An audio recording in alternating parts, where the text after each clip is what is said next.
les enseignants. Je sais qu'en tout un travail montre que la France, par différence avec 22 pays d'Europe, ne rend pas obligatoire la formation des enseignants une fois qu'ils sont dans leur métier. Ce qui veut dire beaucoup de choses. Ça veut dire que les enseignants, une fois qu'ils ont leur bâton de maréchal, et bien voilà, ils savent tout, et donc l'Europe, eh bien, n'ont pas s'y intéresser particulièrement. Donc il y a un travail considérable à faire, non seulement en formation initiale dans l'IUFM, mais il y a eu un petit progrès, puisque maintenant il y a une langue étrangère obligatoire dans tous les IUFM.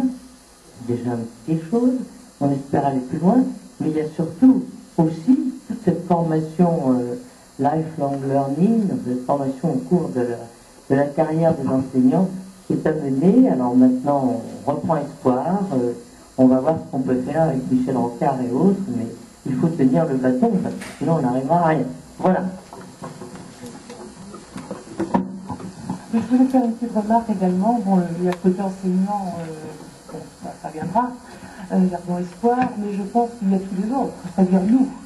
Et c'est ça le plus important, quand jusqu'à preuve du contraire, au-delà de 20 ans, il était aussi nécessaire que lorsque l'on a 14 ans, de savoir ce qu'est l'Europe. Et je reviens à une remarque que vous aviez faite au tout début en parlant justement de TF1. Et quand vous me dites qu'il n'y a pas de correspondant à Bruxelles, bon, ça m'étonne effectivement. Alors, si pédagogie il y a à voir, je pense que c'est cette chaîne qui draine avec un animateur tant d'auditeurs chaque soir. Et là, je ne comprends pas, parce qu'il me semble que c'est là que la pédagogie pour le tout venant, pour que nous sommes, doit être faite. L'école, c'est une chose, ça se fera, je ne dis absolument pas.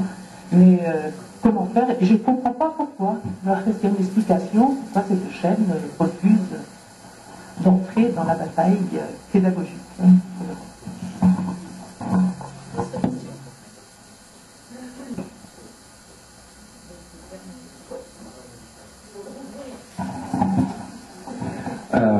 Bonjour, je vais me lever comme ça sera plus simple. Je m'appelle Fabien Cazenave, je suis membre du Bureau national des jeunes européens France, vos petits jeunes, entre guillemets. Pour vous dire deux choses. Première chose, sur le travail à l'école, il y a évidemment les enseignants, mais comme le disait madame, c'est aussi aux citoyens de se bouger. Et donc, au niveau des jeunes européens, par exemple, ce qu'on fait, on a une action qui s'appelle Europe à l'école, qui est une action qui permet d'aller dans les classes et qui marche formidablement bien et qui marche dans toutes les catégories de lycée ou de collège ou même de primaire, c'est-à-dire également dans ce que certains caricaturisent comme le 9-3 ou dans les quartiers difficiles, ça marche formidablement bien et pas qu'en région parisienne, également dans les, comme on dit en province, c'est-à-dire dans les régions, ça marche partout. Donc ça c'est une démarche peut-être aussi qui peut aider l'enseignant qui n'est pas forcément formé pour pouvoir parler aux élèves. Et c'est vrai que parler des institutions communautaires, moi qui ai fait du droit et du droit communautaire avec des professeurs qui étaient parfois excellents, je vous avoue que le vendredi après-midi c'était compliqué quoi. Donc voilà déjà d'une chose. Deuxième chose par rapport à TF1, ce que disait madame, c'est aussi peut-être je dirais pas que c'est un choix de la part de TF1, mais je me souviens par exemple de un an après le référendum,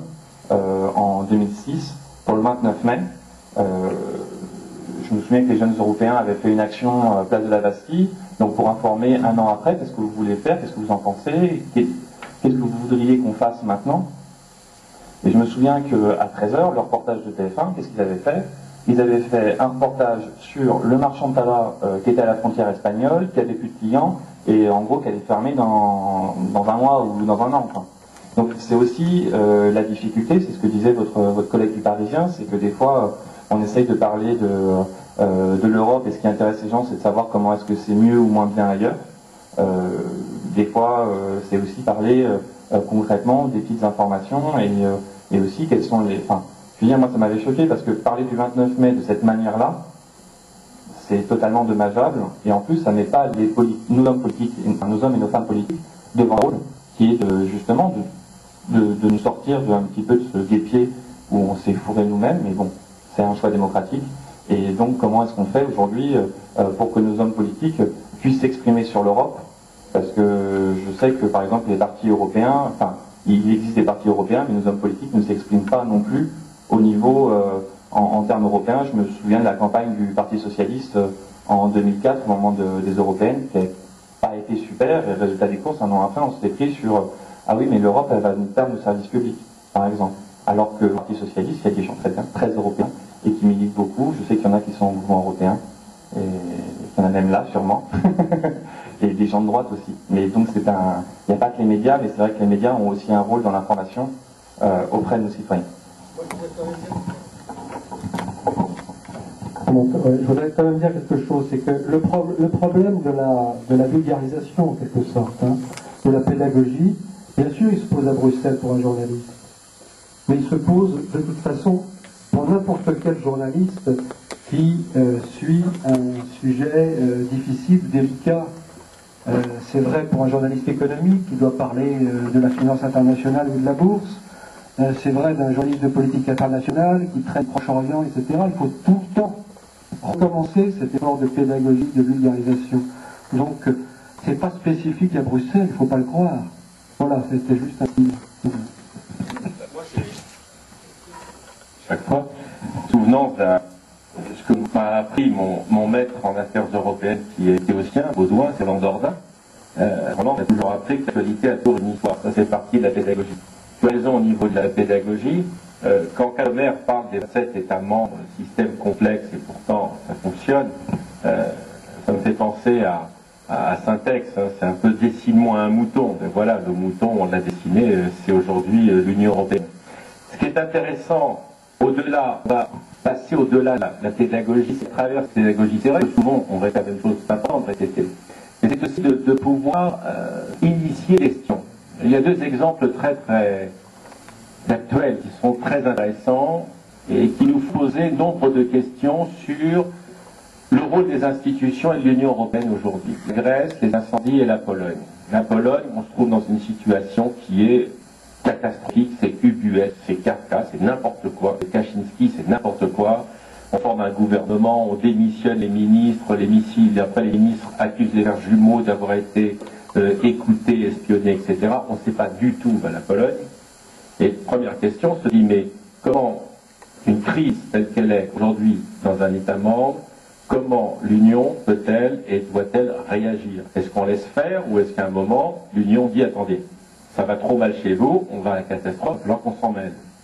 Au niveau des incendies en Grèce, 3 vagues d'incendies où 1/5 de la Grèce a été détruit, avec plus de 60 morts, avec des pays de l'Union européenne qui ont répondu à la demande de la Grèce, parce qu'il faut toujours demander pour recevoir, ça c'est la logique, et aujourd'hui de se dire, qu'en est-il d'une force d'intervention, entre guillemets catastrophe, dans l'Union européenne, parce qu'aujourd'hui la technique c'est de répondre après, alors qu'il faudrait pouvoir anticiper. Michel Barnier a justement l'année dernière déposé auprès de José Manuel Barroso un projet qui s'appelle Europe Aid, justement sur les cas des incendies, des catastrophes, des tsunamis, etc. Ça aussi c'est la pédagogie, c'est de se dire, bon, les choses sont là, mais voyons plus loin. C'est pas seulement au jour le jour, il faut aussi se projeter, faire des projections, se dire, aujourd'hui c'est ça, d'accord, parce qu'on vient de là, parce qu'on vient de loin, on vient d'il y a 50 ans, on a fait des progrès, mais demain, la question c'est demain. Voilà. J'en profite pour saluer Marine Léeux, qui a profité que je sois mis pour pas la voir de loin, et donc n'est pas venue me faire la visite.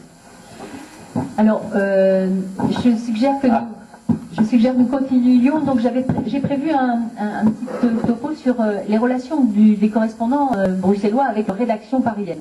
Parce que bon, ils sont souvent des habitués de la rubrique étranger ou page internationale, mais pas seulement. Et vous allez l'entendre, ils sont en contact quotidien avec leur rédaction et ça se bagarre quelquefois pour imposer quelques articles ou quelques sujets.